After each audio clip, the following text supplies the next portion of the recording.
High, আশা করি সমস্ত বন্ধুরা অনেক অনেক ভালো আছেন। আপনাদের আশীর্বাদে আমরাও সবাই ভালো আছি। আমার নিউ ব্লগে সবাইকে স্বাগত। আগের ভিডিওতে নিশ্চয়ই লক্ষ্য করেছেন যে আমি ওভেন কিনতে গেছিলাম, আর হাতে একটা দিন সময়, লোকনাথ বাবার উৎসব। আগের বছর ভোগ করতে ভীষণ অসুবিধা হয়েছিল, তাই আগে সকালবেলা সমস্ত কাজ সেরে ওভেন কিনতে গেছিলাম। আর এখন বিকালে রওনা দিচ্ছি সোনা দোকানের উদ্দেশ্যে। বাবার জন্য মুকুট, চেন, টিপ এগুলো সব গিলটি করতে দিয়েছি। টিপটা অবশ্য নতুন হবে, আর চেনটা আর মুকুটটা গিলটি হবে। এগুলো আনার জন্য বেরিয়ে পড়ছি। সোনা দোকানের উদ্দেশ্যে বেরিয়ে পড়লাম। এই যে রাস্তায় দেখতেই পাচ্ছেন। না, চিবিটা কেটে গেছে মায়ের। এটা কি করতে হবে? একটু ঝাল দিয়ে দেবে। ঝালিয়ে দেবো। আচ্ছা, আর এগুলো দেখুন বন্ধুরা, বাড়িতে নিয়ে চলে এসেছি, দেখাচ্ছি। এটা বাবা লোকনাথের মুকুট, এটা চেন, আর এই দুটো টিপ। দুটো দিয়েছে, যেটা মুখে মানাবে সেইটাই আমি রাখবো, বাকিটা রিটার্ন দিয়ে দেবো। যে কোনো একটা রিটার্ন যাবে, যে কোনো একটা বাবা লোকনাথের কপালে উঠবে। এটাও বলেছিলাম গোল্ডেন করে দিতে, এরকম ভুলে গেছে করতে দাদা। ঠিক আছে, যেরকম হয়েছে কিছু করার নেই, এরমই বাবাকে সাজিয়ে দেবো, পরিয়ে দেবো। গুড মর্নিং বন্ধুরা। আগামীকাল তো দেখলেন সন্ধ্যাবেলা সোনা দোকানের রওনা দিয়েছিলাম। সকালবেলা বাসি কাজ সেরে এবারে রওনা দিচ্ছি ফল ফুল সবজি এসবের জন্য। বাজারে বেরিয়ে পড়লাম। একা হাতে সমস্ত কিছু করতে হবে। বড়মশাই গেছে ভোট দিতে দেশে, আগামীকাল পৌঁছে যাবে বলেছে, দেখা যাক কি হয়। আজ নিয়ে নাও তাহলে। ভেঙে ভেঙে নাও, জামা হলে পয়সা বেরো। কালকেই তুমি করবে। আম কত করে বলছো ভাই? কোনটা? ওই আম। হ্যাঁ, কাঁচা কোথায় আমি তোমার কাঁচা নেই তো। বন্ধুরা, সবজি ফল হোমের জন্য যা লাগবে সমস্ত কেনা হয়ে গেছে। এখনও বাকি আছে ফুল, কাটোয়া ডাঁটা আর মুদিখানার চাল ডাল। এগুলো এখনও বাকি, এগুলো আবার বিকালে। এগুলোই আনতে পারছিলাম না, দেখেছেন কত সবজি। কলমি শাকটা আমার লাগবে না, জোর করে দিয়েছি, নিয়ে নিয়েছি।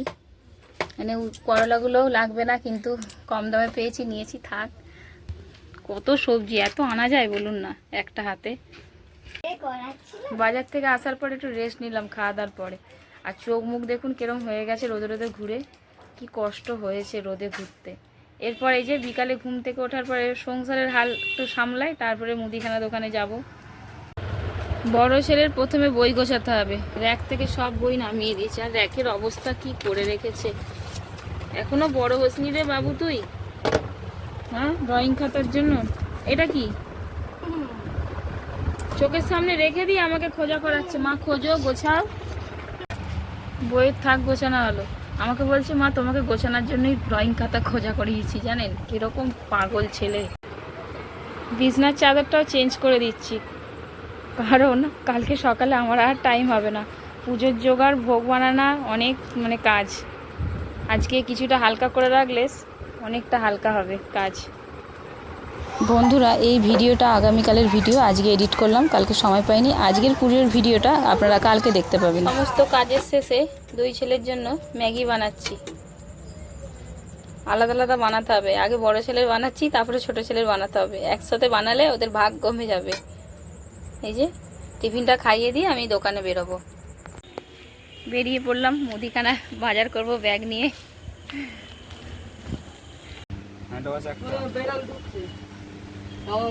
দেখুন না, আতপ চাল, মুগের ডাল, ময়দা, সুজি, তেজপাতা, তেল, সমস্ত কিছু একদম যা লাগবে। কামিনী আতপ চাল, কাজু কিশমিশ, পায়েস করতে ঘি, সব কেনাকাটি করে নিলাম। ঝামেলা মিটে গেল। কালকে সকাল সকাল উঠে আমাকে পুজোর সমস্ত বাসন কুসন ধুয়ে নিয়ে পুজোর জোগাড় নিয়ে ভোগ রান্নায় বসে পড়তে হবে। সব কাজের শেষে এবারে রান্না নিয়ে বসলাম। পেট তো আর শুনবে না। চোখ মুখ দেখে মনে হচ্ছে কি না আমি অসুস্থ, তাই তো। শরীরে সত্যি খুব কষ্ট হচ্ছে, সারাদিন অনেক সংসারের আজ ধকল গেছে। তা পেট যখন শুনবে না, কিছু করতে হবে খাবার। ওই জন্য লুচি আর বেগুন ভাজা করছি। বড়মশাই নেই মানে ঝামেলা নেই, আমি আর দুই ছেলে খেয়ে নেবই। আজকে সর্ষে তেলে লুচি করছি, সাদা তেল আর কাটার সময় হলো না।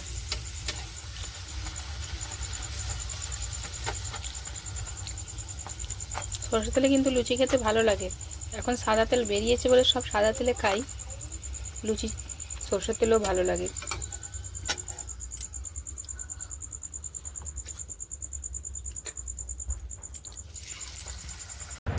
চলে আসো ছোটু।